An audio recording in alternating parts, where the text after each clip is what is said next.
और चलिए अब आपको सीधे लिए चलते हैं जहां दिल्ली के मुख्यमंत्री अरविंद केजरीवाल प्रेस कॉन्फ्रेंस कर रहे हैं सीए कानून पर उनकी उनमें पाकिस्तानियों को बसाना चाहते हैं। भारत सरकार का जो सरकारी पैसा हमारे परिवार और देश के विकास पे खर्च होना चाहिए, वो पैसा पाकिस्तानियों को भारत में बसाने पे खर्च किया जाएगा।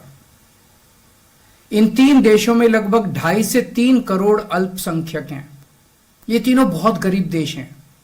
जैसे ही भारत के दरवाजे खुलेंगे, इन तीन देशों से भारी भीड़ हमारे भारत में आ जाएगी।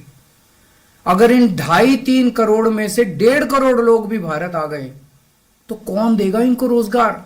कहां बसाओगे इनको? बीजेपी वाले अपने घर में बसाएंगे क्या इनको? इनके अपने घर में रखेंगे क्या इनको? बीजेपी वाले देंगे क्या इनको रोजगार? कौन देगा इनको रोजगार? तो प्रश्न उठता है कि बीजेपी ऐसा क्यों कर रही है। कई लोगों से मैंने बात की। कुछ लोगों का कहना है कि यह पूरा का पूरा खेल वोट बैंक बनाने की गंदी राजनीति है। इन तीनों देशों से 1.5-2 करोड़ लोगों को अगर भारत ले आया गया और उनको चुन चुन के इस तरह से देश के अलग अलग भागों में बसाया गया, जिससे जहां जहां बीजेपी के वोट कम है वहां झुग्गियां डाल के अगर इन लोगों को वहां बसाया गया तो वहां बीजेपी का एक पक्का वोट बैंक तैयार हो जाएगा। बीजेपी के वोट बढ़ जाएंगे और आने वाले इस चुनाव में तो नहीं, आने वाले भविष्य के चुनाव में बीजेपी को इससे बहुत बड़ा चुनावी फायदा मिल सकता है, ऐसा कुछ लोगों का कहना है। मुझे नहीं पता ये सच है कि गलत, लेकिन सबसे बड़ा प्रश्न है कि बीजेपी ये क्यों कर रही है। एक तरफ बीजेपी की हरियाणा सरकार हरियाणा के बच्चों को रोजगार देने में असमर्थ है। रोजगार के लिए हरियाणा सरकार अपने बच्चों को इजराइल भेज रही है। इजराइल में हम सब जानते हैं कि युद्ध चल रहा है। हमारे बच्चों को युद्ध में धकेला जा रहा है। अपने बच्चों को तो रोजगार है नहीं और पाकिस्तानियों को भारत लाके उनके बच्चों को रोजगार देना चाहते हो। मेरी तो यह बात बिल्कुल समझ से परे है। बीजेपी वाले पूरी दुनिया से बिल्कुल उल्टा चल रहे हैं। पूरी दुनिया में कोई भी देश अपने पड़ोसी देशों के गरीबों को अपने घर नहीं लाना चाहता। पड़ोसी देशों के लोगों को अपने देश में आने से रोकने के लिए पूरी दुनिया में हर देश तरह तरह के कानून बनाता है, बॉर्डर पे दीवारें लगाता है, बॉर्डर पे बिजली की तारें लगाई जाती हैं ताकि पड़ोसी देश का कोई भी व्यक्ति हमारे देश के अंदर ना आ सके। बीजेपी शायद अकेली पार्टी है पूरी दुनिया की जो पड़ोसी देश के गरीब लोगों को अपने देश में घुसाने के लिए दरवाजे खोल रही है। बिल्कुल उल्टा कर रही है। एक और बात है सोचने की, पिछले 10 सालों में 11 लाख से ज्यादा भारत के बड़े बड़े अमीर उद्योगपति और व्यापारी भारत छोड़ के चले गए। ये लोग भारत में फैक्ट्री चलाया करते थे, इंडस्ट्री चलाया करते थे, बड़े बड़े व्यापार किया करते थे, लाखों लोगों को नौकरी देते थे, रोजगार देते थे। ये बीजेपी की गलत नीतियों और उनके अत्याचार से तंग आके भारत छोड़ के चले गए। अगर बीजेपी को लाना ही है तो इन लोगों को वापस भारत लेके आओ ना, जो भारत छोड़ के चले गए। ये भारत आएंगे, इनके पास पैसा है, भारत में इन्वेस्ट करेंगे, नई नई फैक्ट्रियां खोलेंगे, नए नए व्यापार खोलेंगे, अपने बच्चों को रोजगार मिलेगा।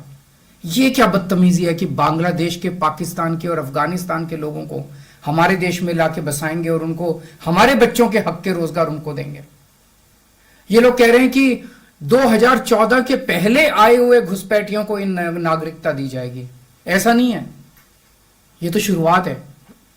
एक बार ये सिलसिला चालू हो गया, एक बार दरवाजे खुल गए तो फिर बहुत बड़ी संख्या में पाकिस्तानी और बांग्लादेश से लोग भारत में आने लगेंगे। आज बीजेपी कह रही है 2014 के पहले आए हुए लोगों को ही नागरिकता दी जाएगी। देख लेना, अगले चुनाव में ये बीजेपी वाले इस तारीख को बढ़ा के 2024 कर देंगे कि 2024 के आए हुए पहले वाले लोगों को दी जाएगी और फिर इसे और आगे बढ़ा देंगे। मोटी मोटी बात यह है कि पाकिस्तानियों और बांग्लादेशियों के लिए भारी संख्या में भारत आने के लिए बीजेपी सरकार ने दरवाजे खोल दिए। ये देश के लिए बेहद खतरनाक है और इसका सबसे ज्यादा खामियाजा उत्तर पूर्व नॉर्थ ईस्टर्न स्टेट्स भुगत रहे हैं, खासकर आसाम। आसाम के लोगों की भाषा और संस्कृति खतरे में पड़ चुकी है क्योंकि वहां पे बांग्लादेश से इतनी बड़ी संख्या के ऊपर इलीगल माइग्रेशन हुआ है। अब बीजेपी कह रही है कि इलीगल माइग्रेंट जो आए हैं उनको हम नागरिकता देंगे, उनको हम बसाएंगे, आसाम में बसाएंगे। आसाम के लोग बहुत नाराज हैं। एक तरह से देखा जाए तो हेमंत बिश्व शर्मा जो बीजेपी के मुख्यमंत्री हैं, उन्होंने धोखा दिया अपने लोगों को। अपने असम के लोगों की खातिर उन्हें सीए का विरोध करना चाहिए था। उन्हें कहना चाहिए था कि असम के लोगों की संस्कृति और भाषा दोनों खतरे में है, यह बिल्कुल बर्दाश्त नहीं किया जाएगा। तो दोस्तों, पूरे देश की मांग है कि सीए को वापस लिया जाए। हम किसी हालत में अपने बच्चों की नौकरियां, अपने बच्चों के रोजगार दूसरे देश के लोगों को किसी हालत में नहीं देंगे। और अगर बीजेपी नहीं मानती, तो इसको वापस नहीं लेती, तो इस चुनाव के अंदर बीजेपी के खिलाफ वोट करके आप अपना गुस्सा जाहिर कीजिए। नमस्कार।